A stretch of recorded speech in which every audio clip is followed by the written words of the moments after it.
고등학교 1학년 고등수학하 시작해 보겠습니다. 이제 2학기 부분이 시작이 되는데요. 고등수학하에서는 총 3가지 내용을 배우게 됩니다. 첫 번째 챕터가 집합과 명제고, 두 번째 챕터는 함수, 세 번째가 경우의 수 이렇게 되는데요. 여기 이제 이 2학기 부분은 아주 어려운 부분은 없는데 좀 이해를 해야 되는 부분이 많으니까 그 수업을 잘 듣고 그 교재를 잘 읽은 다음에 이해를 하고 나면 문제들이 아주 잘 풀립니다. 그래서 이해를 잘 할 수 있도록 수업을 잘 들어주시고요. 네.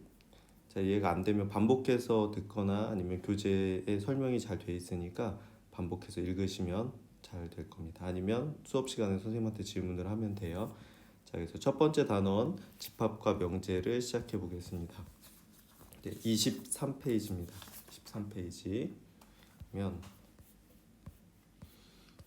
그리고 이 숨마쿰 라우데가 그 앞에 처음 시작할 때 집합과 명제 시작할 때 여기 개념들 설명이 이 단원이 어떻게 만들어지고 왜 만들어지고 어디에 사용되는지 이런 것들이 잘 설명이 돼 있으니까 읽어보시면 좀 공부할 때 도움이 될 겁니다. 잘 읽어보셔야 알겠죠? 이 부분들 읽어보시고 자, 이제 첫 번째 단원이 집합인데요. 집합이라는 거 우리가 처음 배우는 거죠.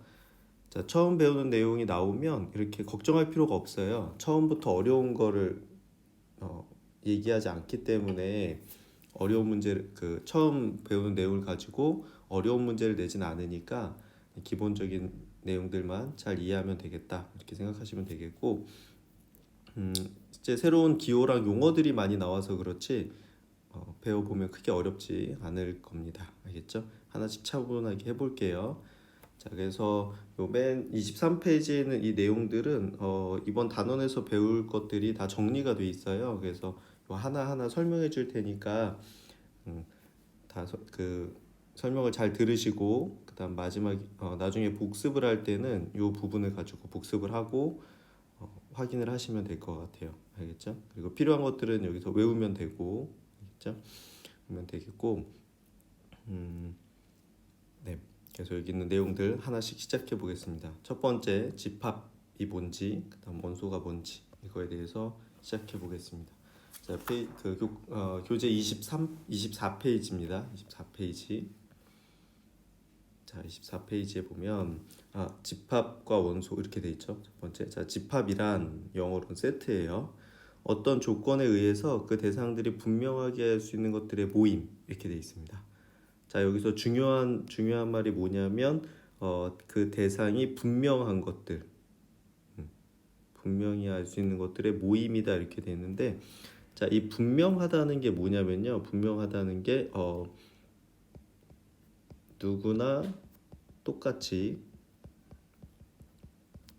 모을 수 있어야 된다는 겁니다. 네, 이게 무슨 얘기냐면, 자, 거기 밑에 볼게요. 자, 대상을 분명히 할 수 있다 이 말이 중요한데, 있다는 말은 다음 두 문장에서 비교해 보면 뚜렷하다 이렇게 돼 있어요. 자, 키가 큰 사람들의 모임. 자, 이 크다는 거의 기준이 불분명하죠. 그래서 이거는 선생님의 기준에서 큰 사람들을 모은 것과 우리 친구들의 기준에서 큰 사람들을 모은 건 다를 수가 있잖아요, 그죠? 그래서 그 모으는 사람마다 이게 다르게 돼요. 그렇죠? 그 모은 것들이 다르게 되니까 이건 대상이 분명한 게 아닌 거고 그런데 키가 160cm보다 큰 사람들의 모임 이렇게 얘기했어요. 그럼 160cm라는 이렇게 명확한 기준이 있지. 그럼 이 기준을 가지고 선생님이 이런 사람들을 모으거나 우리 친구들이 모으거나 어때? 똑같죠. 똑같이 모아지겠지. 자, 우리 예를 들어서 우리 학교에 있는 키가 160cm보다 큰 학생들을 다 모으겠다라고 하면 누가 모으든 똑같이 모이겠죠. 학생들은 같은 학생들을 대상으로 하면 그렇죠? 자, 이런 게 대상이 명확하다는 겁니다. 자, 다시 얘기해서 어떻게 돼? 대상을 분명히 알 수 있다는 건 누가 모아도 같은 대상들이 모아진다는 겁니다. 자, 똑같이 할 수 있다. 그냥 느낌에 얘는 분명한 것 같아 이런 게 아니라 그런 게 아니고 누가 모아도 똑같이 모을 수 있는 거 이걸 우리가 집합이다 이렇게 얘기합니다. 집합. 자, 이 집합이라는 건 1895년 독일의 수학자 칸토어가 집합을 처음 발표했고요. 당시 칸토어의 집합은 다음과 같이 정했습니다. 직관이나 사고를 통해 명확히 구별할 수 있는 대상을 하나의 전체로 묶어 놓은 것. 이렇게 앞에 이 내용들이 대상이 분명하다는 겁니다. 명확히 구분할 수 있는 이렇게 돼 있죠. 자, 그래서 예제 1번을 볼게요. 다음 중 집합이 아닌 것은 이렇게 얘기했어요.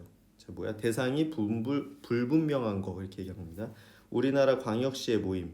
우리나라 광역시는 뭐 부산광역시, 광주광역시 이렇게 해서 정해져 있죠. 이거는 대상이 명확한 겁니다. 집합이 맞고 정글고등학교 졸업생의 모임. 그죠? 자, 이 고등학교가 있다고 하면 거기 졸업생들이 있겠지?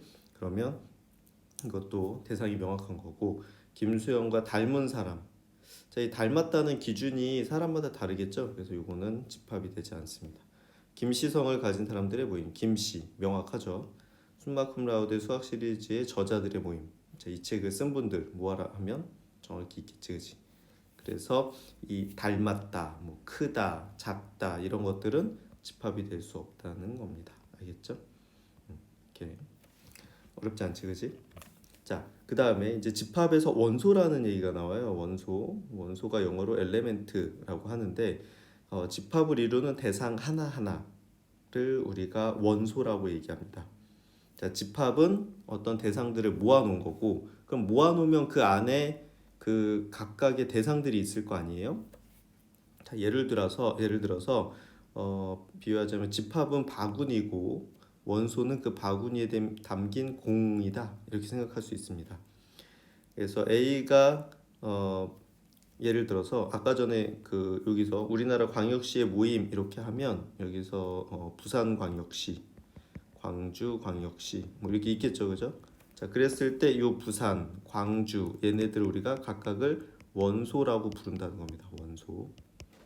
무슨 얘기인지 알겠죠? 자, 우리가 어떤 분명한 기준을 가지고 대상들을 모았어. 그랬을 때 그 대상 하나하나를 우리가 원소라고 얘기합니다. 원소. 알겠죠? 원소라고 하고요. 자, 그럼 그 원소가 그 집합 안에 들어있다라는 거를 나타내는 기호가 있어요. 기호가 있는데 일단 그 전에 우리가 한 가지 먼저 좀 알아둬야 될 게 뭐냐면 일반적으로 집합을 표현을 할 때는 알파벳 대문자를 씁니다. 알파벳 대문자로 표현을 하고요. 대문자로. 자, 원소들은 소문자로 표현을 합니다. 소문자. 그렇죠? 일반적으로 그렇게 하니까 대문자는 집합, 바구니다 이렇게 생각하고 소문자는 원소들이다 이렇게 생각하면 될 것 같아요. 괜찮죠? 그래서 그 A라는 원소가 집합 A의 원소면 A는 집합 A에 속한다 이렇게 얘기하고요. 속한다고 얘기하고 기호로는 A가 요거 그죠? 요 기호를 씁니다. 요 기호. 자, 이 기호가 뭐냐면 아까 영어가 엘레멘트였잖아요. 한 영어로 엘레멘트의 요 이자를 기호화해서 이렇게 만들었다고 합니다. 참 비슷한가? 네. A는 A의 A가 집합 A의 원소다. 이렇게를 나타내는 거고요. 근데 B가 A의 원소가 아닐 때는 B가 집합 A에 속하지 않는다 이렇게 얘기하고 기호로는 이게 집합이다였지? 아니다면 이렇게 하나만 더 그으시면 됩니다. 그렇죠? 이렇게 괜찮죠? 네, 밑에 그 애플리케이션을 가지고 한번 이야기해 볼게요. 아까 얘기했던 요거 여기 써 있네요. 그죠? 집합은 주로 A, B, C 이렇게 대문자로 쓰고 원소들은 소문자로 씁니다. 그렇죠? 자, 2는 원소를 나타내는 엘레멘트의 첫 자 2를 기호화해서 만든 겁니다. 책은 정말 설명이 잘 되어 있죠? 네, 좋은 책이에요. 잘 활용하시면 좋겠어요. 자, 그 문제 애플리케이션 2번을 한번 풀어볼게요. 자, 이번 문제 보면 40보다 작은 6의 양의 배수의 집합을 A라고 하자 이렇게 돼 있죠. 자, 그러면 A에는 원소가 뭐가 있겠어? 40보다 작은 6의 양의 배수라는 게 6의 배수 얘기하는 거예요. 그러면 6, 12, 18, 24, 30, 36 이렇게 돼 있죠, 그렇죠? 그다음 42니까. 자, 이게 A의 원소들이겠지, 그지? 이렇게. 아, 그리고 집합을 쓸 때는 어떻게 하냐면 이렇게 중괄호를 사용을 합니다. 중괄호, 그렇죠?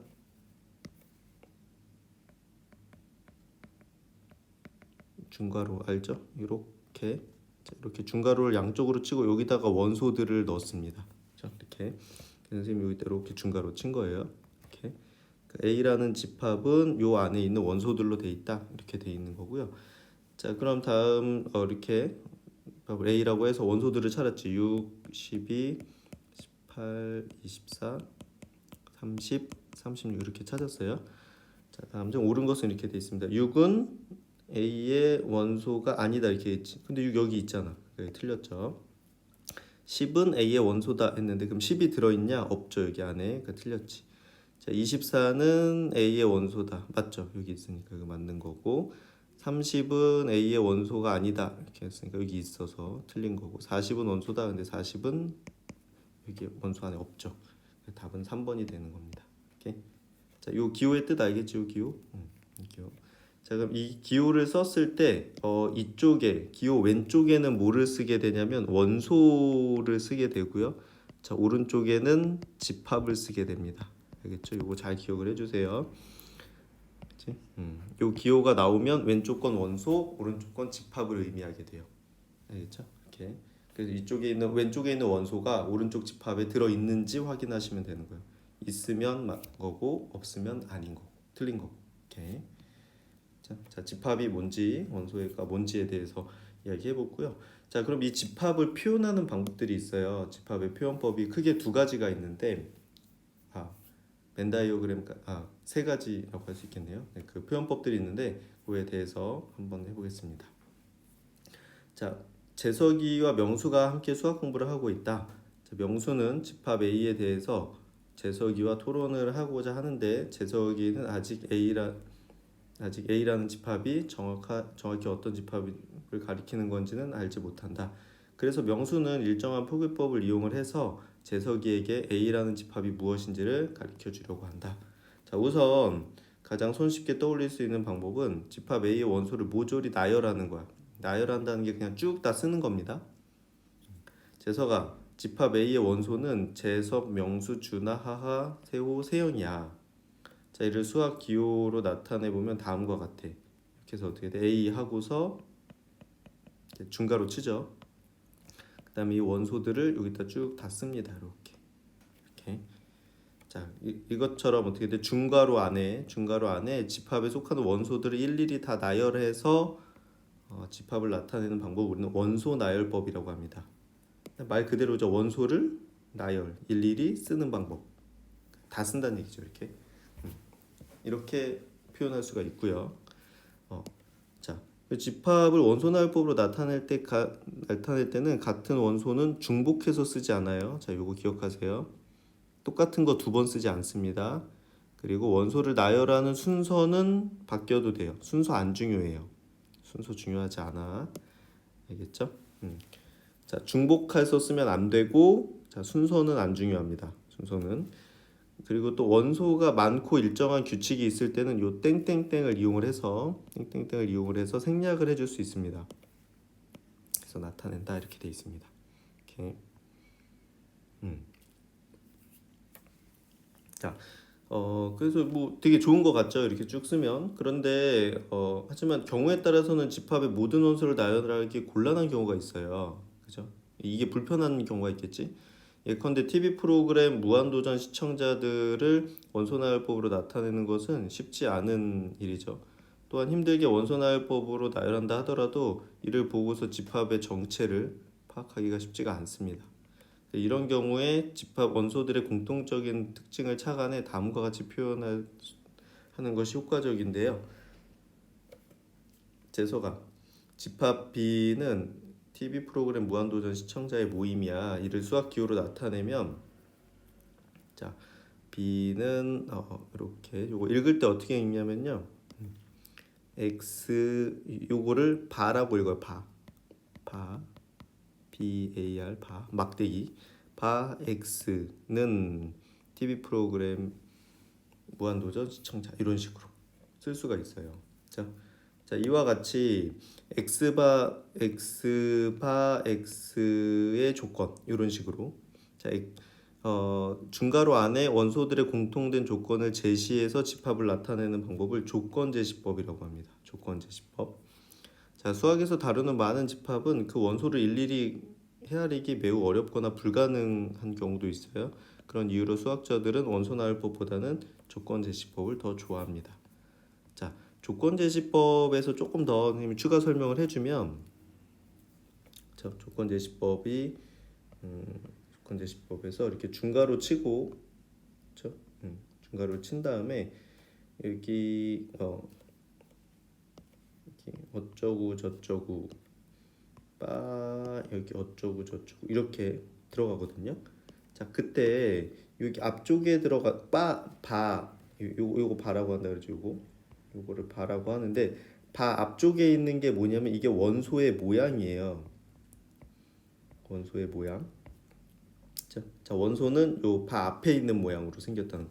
그러면 지금 여기서는 뭘 얘기하는 x바 x니까 원소가 어떻게 생겼다? x 이렇게 생겼다는 거야. 그쵸? 생겼다는 얘기고. 자, 그럼 이 뒤에 있는 바 뒤에 있는 건 뭐냐면 이게 원소들의 공통 성질을 써주는 겁니다. 이제 알겠죠? 자,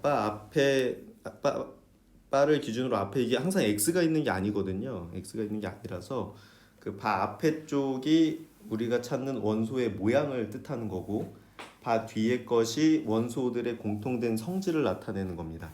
그렇죠? 이렇게 이해하시면 돼요. 자, 요거는 예제 문제 같은 걸 풀면서 좀 더 자세하게 설명을 해줄게. 일단 이렇게 기억하고 계세요. 바 앞에 거는 원소의 모양, 바 뒤에는 원소들의 공통 성질이다 이렇게 되고요. 원소나열법으로는 좀 나타낼 수 있는 게 제한적이기 때문에 너무 많은 거 다 쓸 수 없잖아요. 그래서 일반적으로는 조건제시법을 더 많이 쓴다 이렇게 생각할 수 있고요. 자, 또 한 가지 또 원이나 직사각형 등의 도형을 이용해서 그림으로 집합을 나타낼 수도 있어요. 예를 들어서 집합 A를 오른쪽과 같이 나타낼 수 있는데 자, A 안에 A 이렇게 동그라미 치고 그 안에다가 원소들을 다 이렇게 써놓는 겁니다. 자, 이렇게 그림으로 나타내는 방법을 벤 다이어그램이라고 해요. 벤 다이어그램은 우리가 이제 뒤에서 집합의 연산을 배울 건데요. 집합의 연산을 배울 때 매우 유용합니다. 집합의 연산을 이해할 때 아주 유용해. 그렇죠? 유용하기 때문에 또 같이 기억해 놓으면 됩니다. 자, 그래서 원소 그 집합을 표현하는 방법은 그 원소들을 일일이 쓰는 원소나열법, 원소들의 공통 성질을 가지고 나타내는 조건제시법, 그림으로 나타내는 벤 다이어그램 이렇게 세 가지가 있다 이렇게 생각하시면 될 것 같아요. 그렇죠?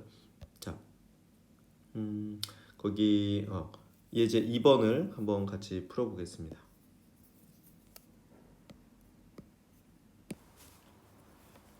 예제 2번 이제 풀어보겠습니다. 보면 다음 집합을 원소나열법으로 표기된 것은 조건제시법으로, 조건제시법으로 표기된 것은 원소나열법으로 바꾸어 표기해라 이렇게 되어 있는데요. 자, 1번 보니까 A는 x바 x는 자연수. 자, 이렇게 돼 있죠. 자, 아까 얘기했던 대로 선생님이 설명했던 대로 이게 원소의 모양이에요. 원소의 모양은 x고, 자, 그럼 이 원소가 갖는 특징이 여기 나온다고 했죠? 이게 원소의 특징인데 특징 공통된 성질, 공통된 성질이라고 할까? 공통된 성질. 네, 그 x는 자연수고 5보다는 작아야 된다는 거야, 그죠? 자, 그러면 어떻게 돼? 자연수니고 5보다 작아야 되니까 1, 2, 3, 4 이렇게 되겠지, 그렇지? 그죠? 자, 그래서 x바 x는 5보다 작은 x는 자연수는 원소나열법으로 쓰면 1, 2, 3, 4 이렇게 되는 겁니다. 이해할 수 있겠죠? 자, 2번도 한번 해볼게요. 2번. 자, b는 1, 3, 5, 7, 9 땡땡땡 이렇게 돼 있지.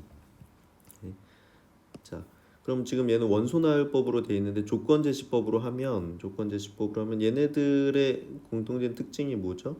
얘네들은 홀수지, 그치? 홀수. 그쵸?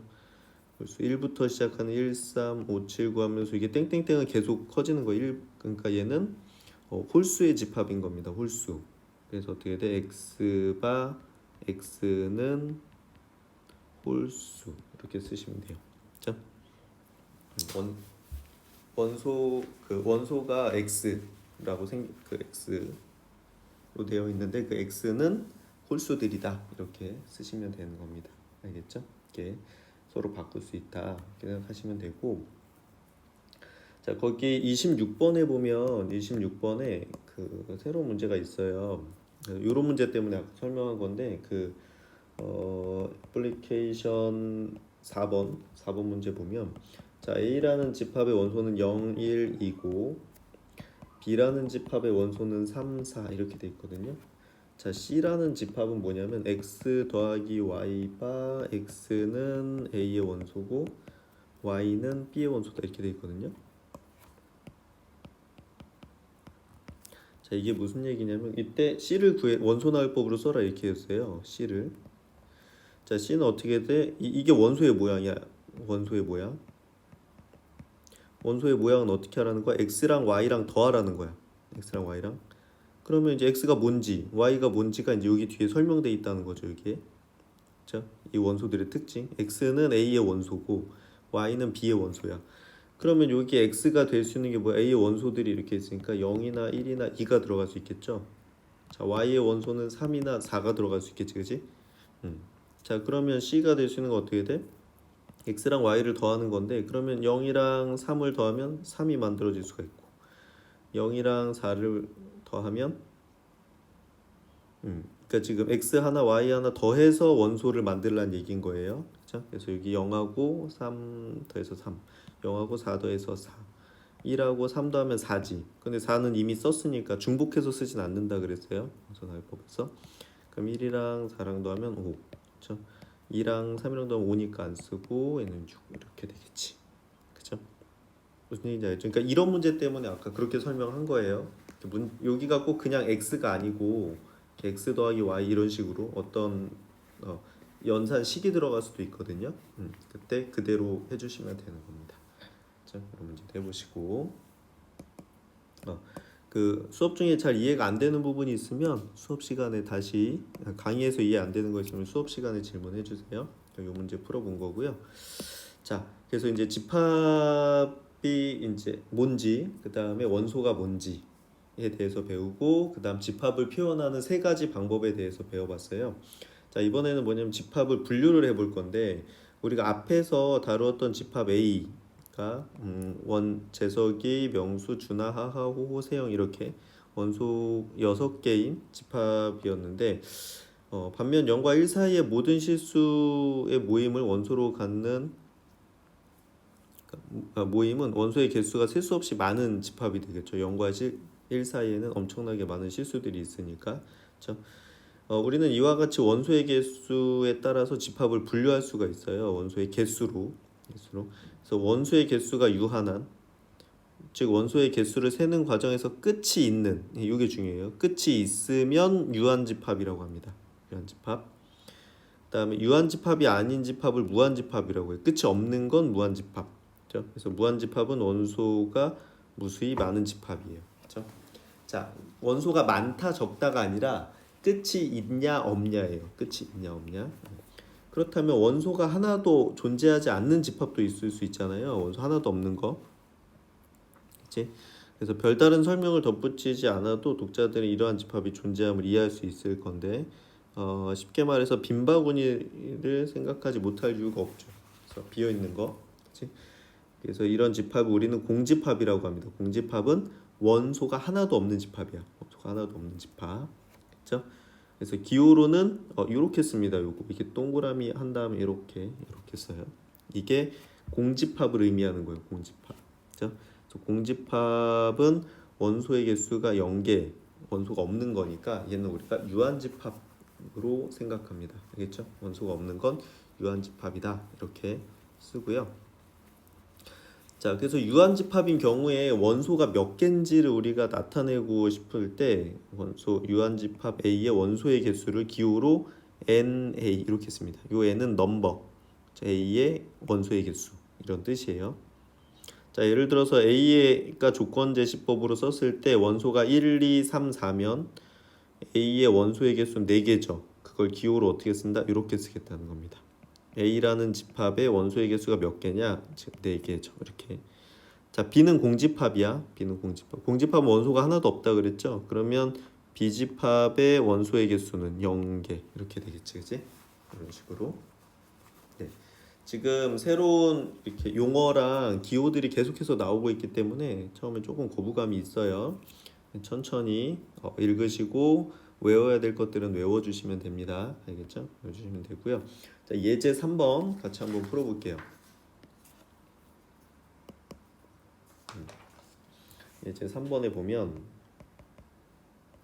자, 다음 중 유한집합인 것을 찾고 그 원소의 개수를 기호를 사용해서 나타내봐라 이렇게 돼 있죠. 자, 1번. 자, A는 X바 X는 0보다 작은 0보다 큰 음수 이렇게 돼 있네. 0보다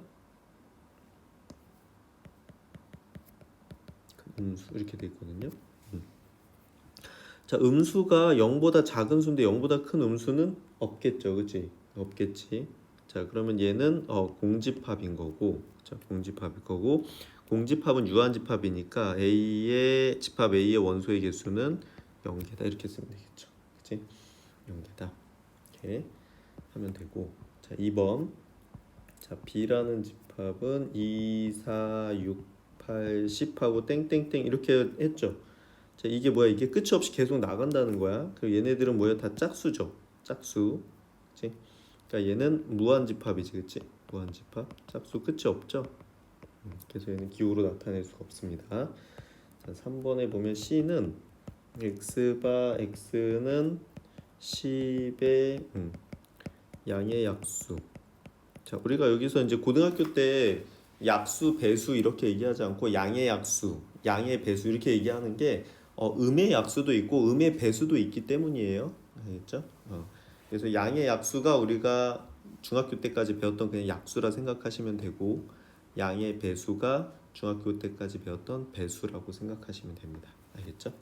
자, 그러면 얘는 10의 그 원소의 모양은 x인데 그 x는 10의 약수들이래요. 10의 약수들. 그러면 10의 약수가 뭐 있어? 1, 2, 5, 10 이렇게 있겠죠. 그렇죠? 그럼 얘는 유한집합이지. 그렇지? 얘는 유한집합이고 얘는 유한집합이고요. C의 원소의 개수는 4개다. 이렇게 되겠지. 그렇지? 이렇게 할 수 있겠죠? 4번에 D는 이렇게 돼 있어. 자, 이거 조심해야 돼. 자, 공집합이라는 거의 기호는 그냥 이렇게 씁니다. 그렇죠? 자, 근데 얘 이렇게 중괄호 치고 이렇게 썼죠. 그렇죠? 그럼 얘는 이걸 원소로 갖는 집합이야. 요 기호를 원소로 갖는 집합. 그래서 얘는 원소가 한 개짜리 집합이니까 얘는 유한 집합이고요. 그 원소 D의 원소의 개수는 한 개다 이렇게 됩니다. 조심하셔야 돼요. 알겠죠? 자, 공집합은 그냥 아무 그 중괄호 없이 그냥 이 자체가 공집합이야. 근데 여기다 이렇게 중괄호를 치면 얘를 원소로 갖는 집합이에요. 알겠죠? 자, 차이를 잘 기억해 주시고, 자, 2는 x바 x는 5로 나누었을 때